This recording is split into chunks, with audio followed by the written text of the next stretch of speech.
来吧，兄弟们，电动车跑长途。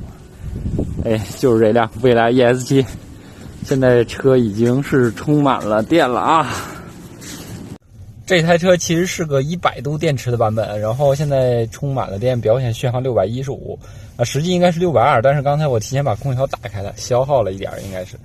然后记住这个行驶里程啊，累计是329.1，然后去的是石家庄，总里程应该是大概在500公里左右。我规划了一下大体的行程，先走 G1，然后到这个北京的田家府服务区换一块电池，然后走6环进港澳，再从保定这个位置徐水服务区换一块电池。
来吧，总结一下，那这一次总行驶里程呢是502.2公里，用时是6小时03分，其实和开油车差不多啊。这个换电一时爽，一直换电一直爽。